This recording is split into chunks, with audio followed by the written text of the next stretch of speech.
Alors, bonjour à tous et bienvenue sur la chaîne YouTube de la Pet Food Ethic Community. Bonjour Manu. Bonjour, bonjour. Alors, pourquoi est-ce qu'on invite Manu? Manu, il est tout simplement patron d'une animalerie à Périgueux qui s'appelle Chapristi. Et puis, Manu, il vend des bonnes choses. Il vend des marques de croquettes, des marques de pâtés, qui sont complètement en raccord avec l'état d'esprit de cette communauté pet food éthique. Alors, simplement, Manu, je vais simplement expliquer aux gens ce qu'est la communauté de la pet food éthique. Et puis, comme ça, ensuite, après, les gens comprendront pour quelles raisons on t'invite à parler de tes produits. Donc, Ok. la pet food éthique, c'est quoi? C'est tout simplement une pet food qui prétend répondre à une éthique par rapport à un choix éclairé de marques de croquettes, de pâtés, de rations ménagères, de barf, et qui va respecter les besoins nutritionnels des animaux, des chiens et des chats. Voilà. Donc, ce n'est pas de la pet food pour le fric, c'est de la pet food pour l'éthique. Donc, il y a de la qualité, c'est fait pour des carnivores domestiques et on n'est pas là, nous, à prôner une espèce de pet food qui va être pleine de choses inappropriées pour faire gagner seulement de l'argent à des gens peu scrupuleux qui vont nourrir les animaux n'importe comment. Voilà, donc, on a des outils dans cette pet food éthique qui sont le Pet Food Score, où on va scorer des croquettes, des pâtés, de la ration ménagère avec des scorings A, B, C, D, E. C'est le Nutri-Score de la pet food. Et donc, ce qui est incroyable, c'est que Manu, il a fait le pari d'appliquer ce Pet Food Score, ces outils de la Pet Food Ethic Community, dans son magasin. Bonjour Manu, alors donc tu as dans ton magasin quelque chose de très particulier, c'est que en plus d'avoir des bonnes marques de croquettes, tu les as toutes scorées au Pet Food Score. C'est ça, ouais, on les a toutes faites évaluer. Et puis, du coup, depuis à peu près le mois de mai, on va dire, on est en test du coup sur l'affichage du Pet Food Score sur l'ensemble du magasin, y compris les croquettes qui sont mal notées, puisqu'on en a aussi. Hein, on va dire, ça reste quand même l'essentiel à la base. C'était l'essentiel du moins de notre gamme. Ça nous a permis plusieurs choses déjà, de jouer la transparence, parce que c'était la première volonté avec les clients, c'était de leur montrer un petit peu ce qu'ils achetaient.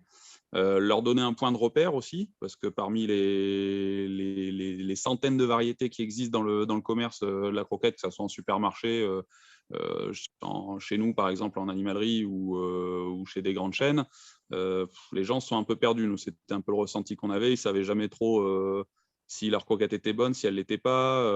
C'est sûr que si on lit sur le paquet, on a toujours l'impression que c'est la meilleure croquette du monde qu'on vend. Et nous, on voulait leur donner un point de repère pour qu'ils puissent un petit peu s'orienter et avoir un élément fixe de comparaison, quoi. Est-ce que je peux te proposer de nous montrer concrètement comment ça se concrétise dans tes rayons, sur tes étagères? Tu peux nous montrer Alors, quelques je vais vous mettre marques de l'écran. croquettes qui sont scorées? Alors, du coup, là, on a, par exemple, sur notre marque, en fait, hein, on a fait le choix d'afficher à chaque fois, en dessous de chaque paquet, le tarif, bien sûr. Hein, et à côté du tarif, on a le fameux Pet Food Score. Hein, donc, on a du A, du B, du D. Et puis, si on va chercher un petit peu plus loin, on va trouver du E aussi, hein, par exemple. Hein. Hop. Alors, ça, c'est du E Caninature, c'est-à-dire que C'est c'est ça. la marque à toi où il y a finalement un éventail de tous les scorings. Exactement. Ouais. Sur Caninature, on a une vingtaine de variétés, à peu près, une vingtaine de recettes. Donc, bien sûr, on en a très peu. On n'en a qu'une seule qui est notée A. C'est la dinde plein air qu'on a ici, la low carb, avec 19% de glucides. On a quelques recettes qui vont être notées B, comme le bœuf Angus et certaines recettes, toujours le bœuf Angus, mais en petit chien, donc là avec la petite croquette. Oui. Et les nouvelles chiots également en dinde plein air qui sont notées B. Mais globalement, oui, c'est vrai que on va dire 80% de la gamme, elle est notée D ou E Alors, on sur expliquera aux gens tout Caninature, à quoi. l'heure pour quelles raisons finalement tu es amené à scorer tes croquettes DE, parce que c'est vrai que ça peut paraître surprenant. On va regarder d'autres marques. Donc là, par exemple, là, il y a les Origin qui sont bien scorés au Pet Food Score. Hein. Ouais. Les Origin, on est en A, hein, du coup, sur la gamme Origin qu'on a choisie. Donc, nous, on fait principalement Puppy, Original, Small Breed et le Six Fish chez Origin. Mais voilà, après, on a d'autres choses. Hein. On a du Akana qui va être noté C sur le Grassland, le Highest Protein Grassland. Mais on a aussi du D chez Akana, par exemple. Hein. Donc, C'est ça. on a fait le choix vraiment de tout noter, quoi, hein, sur la croquette. Alors, il manque peut-être une ou deux étiquettes dans le magasin, parce qu'il y a aussi des nouvelles gammes qu'on n'a pas. On Alors vient ça, juste de faire. là, on est sur la marque Onat, hein, c'est ça. Hein. Exactement. Voilà. Est-ce que tu as les Onat canards qui sont classés B? Elles sont ici, ouais, elles sont arrivées. Elles sont de retour parce qu'elles étaient en rupture depuis un Ouais. moment. On avait eu du mal à les avoir, quoi, mais oui, elles sont là. Les canards MTB, c'est celles qui partent le plus, hein. Honnêtement, c'est celles que les gens voulaient. Donc là, bon, pendant un temps, on les a fait basculer sur le daim de poulet en attendant de retrouver du canard, quoi. Là, on retrouve du caninature. Là, c'est le super premium. Donc, chez nous, le super premium, c'est l'entrée de gamme, quoi.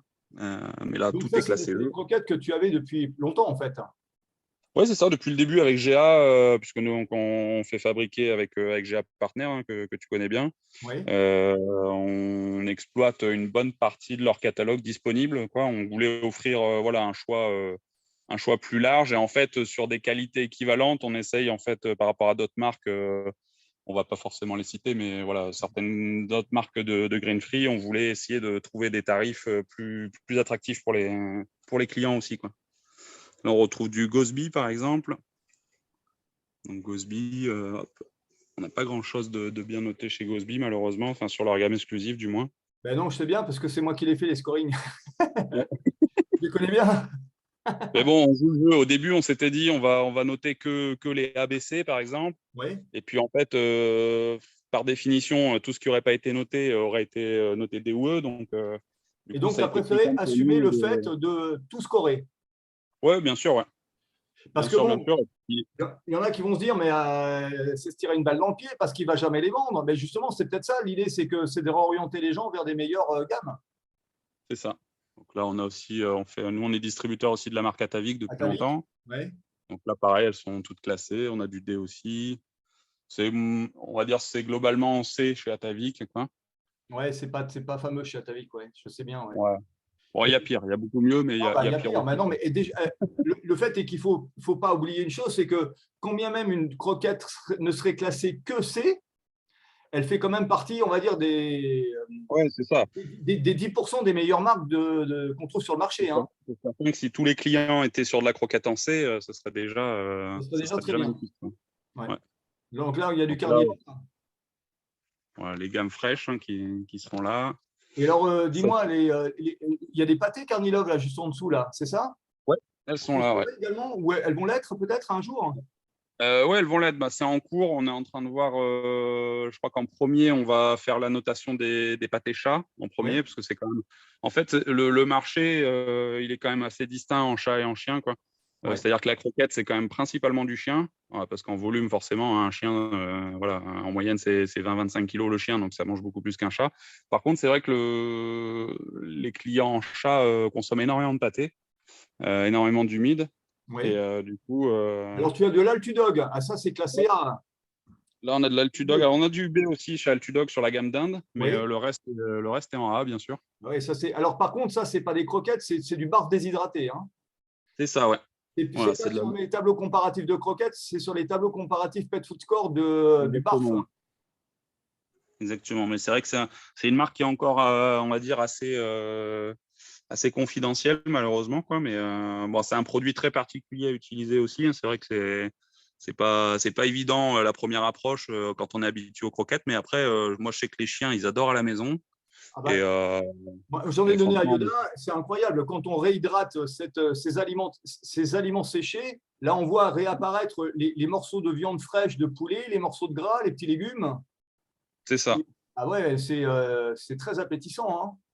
Donc, on a un peu à la boutique, on fait également Sally. Alors, Ah, Sally, c'est vrai que j'ai pas encore mis les étiquettes. Il faut que je pense à les mettre. Mais là, tout ce qu'on a chez Sally, normalement, est classé A ou B, ouais. surtout sur les menus. Donc, Sally et compagnie, c'est des aliments pour chats qui sont lyophilisés.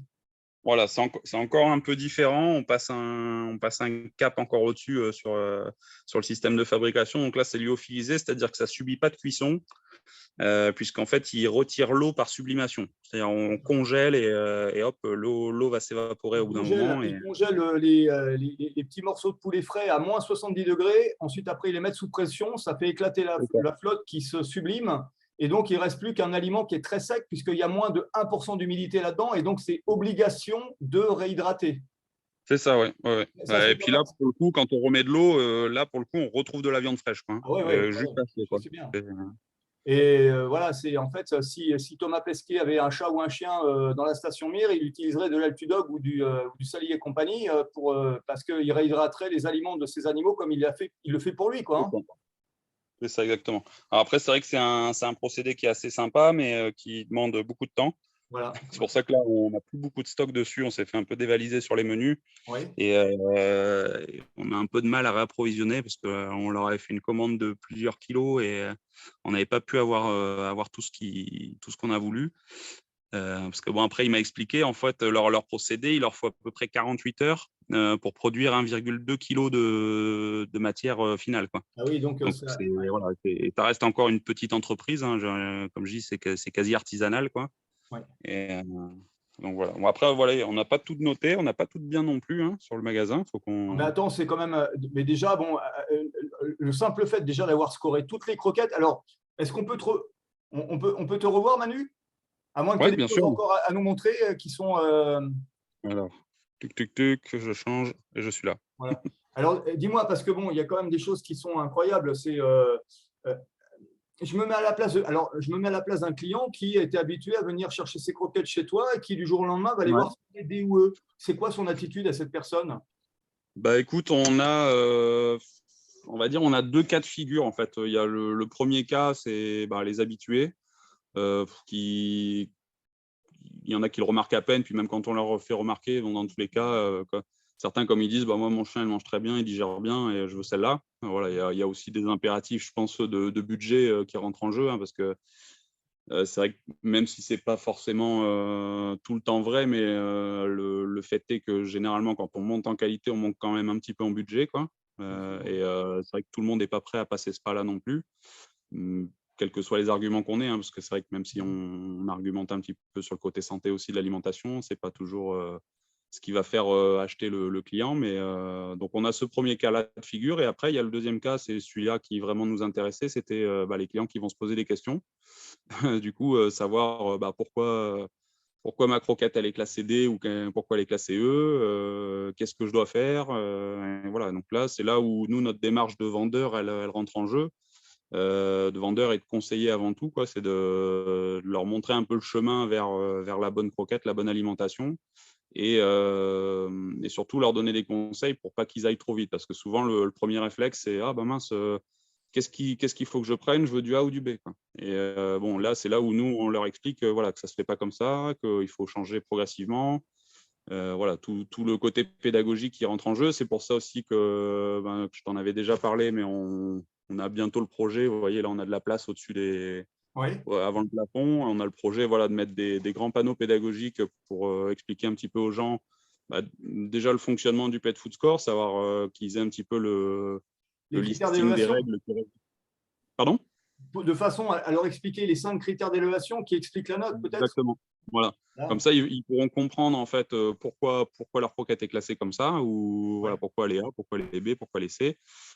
Sachant qu'en plus, on va dire quasiment sur chaque recette, c'est différent, hein, parce qu'il y en a qui vont perdre des points sur les qualités des ingrédients, il y en a d'autres qui vont perdre des points sur les quantités de glucides ou Nutriments. de protéines qui vont être plus ou moins acceptables. Donc ça va nous permettre de leur montrer. Et puis surtout, on va aussi leur mettre des tableaux pédagogiques sur tout ce qui va être étape de transition, sur la réhydratation des croquettes. Voilà, Donc, expliquer qu'on ne va pas passer d'une croquette classée E à une croquette classée A ou B, parce que sinon, ça exactement. pourrait rendre le chien malade, parce qu'il pourrait avoir une diarrhée et pas supporter un différentiel de qualité trop important. Et donc, de passer plutôt d'une croquette classée E à une croquette classée C, puis ensuite après B, puis A, quoi. C'est ça, voilà. Donc, tu Et fais c'est du pour ça alors, aussi croquette. qu'on a fait le choix de garder des gammes qui soient classées D, par exemple, parce que quelqu'un qui vient typiquement d'une croquette très bas de gamme typée supermarché, qui va être vraiment blindé de glucides, on va le faire d'abord transiter pendant quelques mois sur une croquette classée D, puis si tout se passe bien sur une croquette classée C, etc., pour aller vers le meilleur, hein. C'est ça Oui. l'intérêt, quoi. Moi, je trouve ça formidable parce que concrètement, tout ce que je conseille aux gens, toi, tu l'appliques dans ton magasin, quoi. C'est ce qu'on essaye. Alors voilà. Après, c'était un pari, hein, comme tu le dis, c'est Ah, bah, bien pas sûr, c'est pas oui. évident comme démarche à faire, parce que même au début, voilà, moi je suis pas tout seul, hein, dans la société. J'ai une associée, j'ai ma compagne aussi qui gère avec nous. Et c'est vrai que quand on en a parlé, au début on était là, bon, comment ça va se passer, comment ça va être pris par les gens, est-ce qu'il y a des gammes qu'on va plus du tout vendre d'un coup, on ne savait plus trop, quoi. Donc, c'est pour ça que, parce qu'en réalité, nous, on a 2 magasins. On a un petit magasin en centre-ville à Périgueux, et puis là, moi, je suis là actuellement, je suis dans le 2e magasin qu'on a ouvert il y a un peu moins d'1 an, qui est beaucoup plus grand. Et donc, je me suis dit, on va faire le test on va se donner 2 mois, on va afficher le Pet Food Score, et puis on va voir au bout de 2 mois ce que ça donne. Donc, c'est ce qui s'est passé courant mai et juin. Et le fait est qu'en fait, le ressenti est top, quoi. C'est-à-dire que j'ai même des clients qui sont… Pardon ? Tu estimes à quel pourcentage, on va dire, de personnes que tu arrives à faire progresser dans le scoring pour les amener à leur faire mieux manger leurs animaux? Je dirais quasiment 1 sur 2 quand même, hein. 1 sur 2? Ouais, quasiment, sachant qu'en plus, on va parler commerce un peu, mais on a recruté pas mal de clients avec ça aussi. Pour l'instant, on n'a pas fait trop de com, mais ça s'est un peu su dans le bouche à oreille qu'on avait ce Pet Food Score-là, qu'on avait ça qui était affiché en magasin. Ouais. Et on a des gens qui viennent spécifiquement en fait, nous voir pour avoir des conseils en alimentation parce que ils vont parfois à la concurrence, parfois chez leur vétérinaire ou parfois en supermarché. Ils sont conscients en fait qu'ils peuvent avoir mieux. Et le fait d'avoir ce scoring d'affiché, en fait, ils se disent j'ai quelque chose de fiable, de fixe, De carré. en fait, sur lequel me reposer pour savoir. Voilà. Ils savent que c'est pas un scoring qui va changer du jour au lendemain parce que telle marque aura payé pour avoir un meilleur scoring ou voilà. C'est Non, parce que c'est moi qui voudrais payer. Et moi, je suis le Elliot Ness de la pet food éthique, hein. Moi, je suis incorruptible. Donc, c'est complètement génial parce que ça se fait dans la douceur, quoi. Il y a pas besoin de forcer les choses. Naturellement, les gens vont prendre conscience de la médiocrité de certaines marques de croquettes pour aller vers ce qu'il y a de meilleur, quoi. C'est ça, ouais, c'est ça en fait. Et puis voilà, nous on force pas les gens. L'idée, c'est aussi de leur montrer l'information. Et au moins, comme je dis, personne ne pourra nous reprocher de ne pas leur avoir donné l'info, quoi. Et au moins, on leur montre. Et j'imagine moi, je l'espère, que dans quelques temps, ce sera une règle dans tous les magasins, un peu comme on a eu le Nutri-Score en magasin, Écoute, hein. où tous les industriels étaient vent debout quand il y a eu le Nutri-Score ou les applications comme Yuka ou autres qui sont apparues. Demain, si on a le Pet Food Score qui est démocratisé partout et qu'on a une application adapté à tout le monde ou un site internet où n'importe qui pourra vraiment, comme je dis, de manière fiable et déconnectée du côté rémunérateur, un scoring, et les gens iront et ils pourront comparer d'eux-mêmes, quoi. C'est ça l'intérêt, quoi. Et puis, tu pourras dire que tu aurais été le précurseur, hein, que tu aurais été le courageux qui aura eu l'audace d'essayer de tenter l'expérience, le premier dans son animalerie. C'est ça. Puis moi, j'en joins vraiment s'il y a d'autres indépendants qui gèrent des animaleries qui sont sur le groupe et qui voient la vidéo ou qui sont sur la page YouTube. Vraiment, je les invite, s'ils veulent, à prendre contact avec nous pour voir un peu l'application, on va dire, commerciale, hein, du Pet Food Score. Mais c'est faisable. On ne perd pas forcément de marché, en fait, hein. On change simplement certaines clientèles d'une gamme vers une autre. Et honnêtement, je vois, on prend le cas, par exemple, tout à l'heure, on est passé devant à côté de Carnilov, on a la gamme Breed Fresh, par exemple. C'est une gamme qu'on vendait très peu avant d'avoir le Pet Food Score. Et depuis qu'on a le Pet Food Score, c'est une gamme qu'on vend énormément parce qu'on s'en sert en fait de gamme de transition, puisque on a 2 gammes qui sont classées C et on va dire les autres sont D+, c'est-à-dire qu'elles sont quand même assez proches au niveau du classement. On joue à quelques pourcents en fait pour que l'une ou l'autre soit classée C. Et on se sert beaucoup en fait de cette gamme-là pour faire passer des gens, par exemple, qui sont issus du supermarché et qui veulent passer vers mieux. On les fait transiter pendant 3-4 mois sur Breed Fresh et qui est un low grain en fait. Même quand on est seulement classé C, entre guillemets, hein, commercialement, c'est intéressant pour les marques, hein. Oui, c'est ça. Ouais. Alors moi, tu vois, évidemment, on peut dire on ne peut que te féliciter d'avoir fait ça, mais on a bien conscience tous les deux qu'on essaye d'impulser une espèce comment dire, de cercle vertueux pour encourager à la fois d'autres animaleries d'utiliser le Pet Food Score, mais également peut-être des marques de se dire, tiens, pour le moment, je suis classé DOE, je vais perdre des clients, ça serait peut-être intéressant que j'améliore certaines de mes gammes pour être mieux scorées. Ça, c'est certain. Après, c'est compliqué de faire bouger les éléphants, hein, comme on dit. Ouais. C'est quand même généralement derrière les marques qu'on distribue, la plupart du temps, c'est quand même des très gros groupes, hein. Alors, nous, c'est vrai qu'ici, on a fait le choix de ne pas distribuer les marques mainstream, type Royal Canin, Pro Plan, Virbac ou autre, voilà, parce que c'était des choix dès le départ, parce qu'avant même qu'on fasse le pet food score, on demandait quand même aux marques d'avoir une certaine transparence sur leur composition. Et c'est vrai que, parce que si on prend le cas de Royal Canin, par exemple, ça a été les premiers à nous démarcher, hein. Ils sont assez rapides là-dessus. C'est-à-dire qu'à peine on était enregistré, quelques jours après, on avait rendez-vous avec eux. À l'époque, au tout début, nous, c'était pas pour un magasin, on avait une pension, en fait, une pension pour chat. Donc, c'est vrai qu'ils nous avaient démarché pour ça. Et moi, je leur avais dit, voilà, je veux bien utiliser vos croquettes pour la pension, mais je veux quand même une transparence la plus complète possible sur la composition, sur les provenances et autres. Et c'est vrai que le commercial à l'époque nous avait dit, bah, c'est quasi impossible. Il y a plusieurs points de fabrication. Et, voilà, c'est fabriqué à plusieurs endroits. Et donc, on ne peut pas avoir sur chaque paquet une traçabilité, une transparence. traçabilité, voilà, 100%. Donc, à partir de ce moment-là, c'était plus compliqué. C'est pour ça aussi qu'on avait fait le choix d'autres marques à l'époque qui étaient Et déjà donc, plus vertueuses. toi, en plus, tu es pas seulement vendeur de croquettes des autres, tu vends ta marque. C'est-à-dire que tu as Oui, c'est ça, ouais. sollicité. On a Caninature, hein, qui est donc Voilà, c'est ça, juste derrière Caninature et ici. Félinature, donc chez Exactement. Chapristi à Périgueux. Et donc, le fait est que, ben, évidemment, d'un point de vue commercial, c'est plus intéressant de vendre ses croquettes à soi pour garder ses marges plutôt que d'être revendeur d'une autre marque pour lesquelles les marges vont être moins intéressantes. Oui, c'est ça, ouais. Et donc, Après, c'est sûr, voilà, c'est très variable, hein, la marge sur bien le sûr. pet food en fonction des gammes. Surtout que nous, bon, on n'est qu'un indépendant, donc on est tout petit, hein, on va dire. Et c'est vrai que quand nous-mêmes, on va chercher d'autres fournisseurs et qu'on regarde un petit peu ce qui se fait sur la concurrence sur certains sites et certains gros groupes, voilà, c'est compliqué d'exister, en fait. Pour être clair, on voit des fois même certaines marques qui sont vendues moins cher aux particuliers sur certains sites que ce que nous, on l'achète aux fournisseurs, quoi. Ouais, donc Donc, clairement, c'est compliqué de faire des marges voilà, à ce c'est moment-là, quoi. vraiment très compliqué. C'est pour ça qu'il y a certaines marques, malgré tout, qu'on aurait bien aimé avoir, mais qu'on ne peut pas, en fait, parce qu'on voilà, c'est impossible d'exister par rapport à certains gros sites, quoi. Bon, bah, en tout cas, moi, je dis bravo, hein, vraiment, d'avoir eu ce courage de scorer les croquettes dans ta boutique. J'aurais tellement de choses, tellement de questions, mais on va certainement faire une autre vidéo, ne serait-ce que quand tes panneaux seront arrivés, que tu les auras Ouais, affichés. Hein. quand tu Ça veux. pourrait être très intéressant de communiquer là-dessus. Parce que bon, Carrément, ça serait intéressant aussi de voir qu'est-ce qui a fait que tu as eu envie de rentrer dans le principe du pet food score, parce que tu aurais pu choisir la voie de la facilité, comme tout le monde, de vendre que des marques qui te permettent de faire des marches sans trop te poser de questions. C'est quand même plus compliqué de devoir faire de la qualité parce que ça oblige à faire de la pédagogie aussi. Hein. ouais, c'est ça. Bah, après, il y a un travail forcément déjà de formation à faire. Il faut déjà être quand même un peu calé, on va dire, en alimentation pour pouvoir expliquer aux gens aussi ce qu'on leur vend, quoi.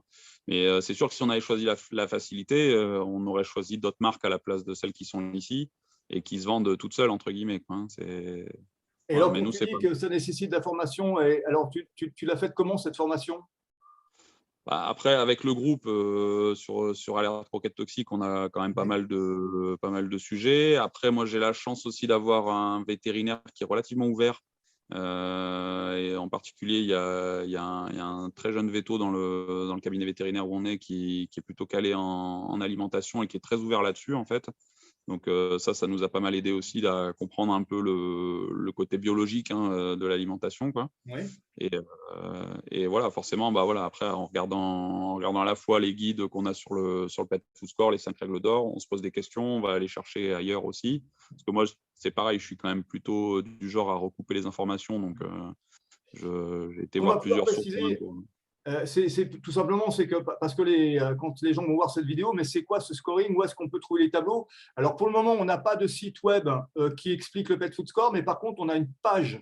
On a une page Facebook, Pet Food Score, où là, les gens vont pouvoir trouver les tableaux de croquettes, de pâtés, de rations ménagères avec le scoring classé A, B, C, D et E.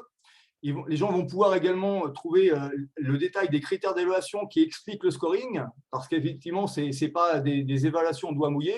Donc, chaque note, chaque score derrière, bah, il y a 5 critères d'évaluation qui sont bien encadrés d'un point de vue qualitatif et quantitatif. Donc, les gens peuvent vraiment retrouver, comprendre la note et le score de leur croquette à travers des outils qu'on essaye de faire le plus simple possible. Et c'est par rapport à ces scorings qu'ensuite, après, toi, tu as pu scorer tes croquettes. C'est ça, Donc, ouais. ce Voilà. qu'on fera ensuite par la suite, parce que ça marche, parce que ça plaît. Ben, on va faire un site web et puis un calculateur. Et puis j'espère qu'on pourra faire cette application smartphone où il suffira de scanner le code barre de sa croquette pour savoir si elle est classée A, B, C, D, E, quoi. Ce qui serait quand même un outil extraordinaire, quoi. C'est ça. Mais après, voilà, moi, j'invite les gens à aller sur la page Facebook, sur la croquette toxique. Posez vos questions, inscrivez-vous, lisez les guides. Vraiment, c'est intéressant. Moi, le premier, je dois le dire, il y a encore quelques mois, je me suis dit, c'est qui se fout parce que Tu m'as pris pour un fou au départ, hein, c'est ça, hein? Ah oui, non, mais clairement, parce qu'après, bon, en fait, derrière le personnage, on sait que voilà, Gilles, c'est quelqu'un de très engagé au final, quoi. C'est surtout ça, c'est quelqu'un de passionné et qui veut se battre pour l'alimentation la plus saine possible. Mais au début, de prime abord, c'est sûr que moi, venant du commerce, vendant des croquettes, voilà, pas toutes très bien scorées, et voilà, à l'époque, j'en avais déjà conscience. Voilà, le premier truc, c'est que je me suis dit, voilà, c'est qui ce barjot là qui fait des vidéos et qui critique tout le monde. Et puis en fait, après, passer ce cap-là, au bout d'un moment, voilà, moi, comme je dis, j'aime bien recouper les informations. Donc, ce que j'ai lu même quand ça ne me va pas, j'essaye de m'instruire aussi. Et donc, j'ai lu le guide, j'ai été me renseigner un peu, voir ce qui était dit était vrai. Alors après, voilà, il y a toujours source de controverse dans tout ce qu'on a comme engagement. Certains diront c'est faux, c'est des conneries, d'autres diront oui, il a raison. Et puis voilà, moi j'ai fait mon avis et c'est pour ça qu'on a fait le choix d'afficher le Pet Food Score. Et pour l'instant, je touche du singe, grand bien m'en fasse, et à nos clients aussi, quoi. Ben écoute, c'est super. Bon, ben Manu, je pense qu'on va arrêter là parce qu'on est limité à 40 minutes là, sur ce format de vidéo. Voilà. En tout cas, vraiment, merci de nous avoir accueillis. Donc, si les gens sont intéressés, hein, tu as 2 animaleries à Périgueux. C'est ça. Et un site internet, bien sûr, sur Un lequel site aussi on internet occupe le qui Petit s'appelle Sport. Donc, et Chapristi, voilà, le site avec chapristi.fr. Voilà. Pristi. Voilà. Mais on mettra les liens sous la vidéo. De toute façon, que ce soit sur Ouais, YouTube, que ce soit avec sur plaisir. YouTube, on mettra les liens sous la vidéo pour que les gens puissent aller à la fois vers ton animalerie, parce que sur le site web, c'est scoré également les croquettes, hein. Voilà, les croquettes pour l'instant, comme on a dit tout à l'heure, on est en train de faire les pâtés aussi. Ouais. Et voilà, non, mais pour toutes les croquettes, il y a les filtres par taux de glucides, par Pet Food Score, par type de croquettes. Si on veut vraiment que du sans céréales, on peut choisir que les croquettes sans céréales. Et du coup, après, on peut choisir les filtres par classement et par taux de glucides. Voilà, super. Bon, ben écoute, hein, génial. Moi, je dis à bientôt, Manu, pour qu'on Ouais, voit la suite.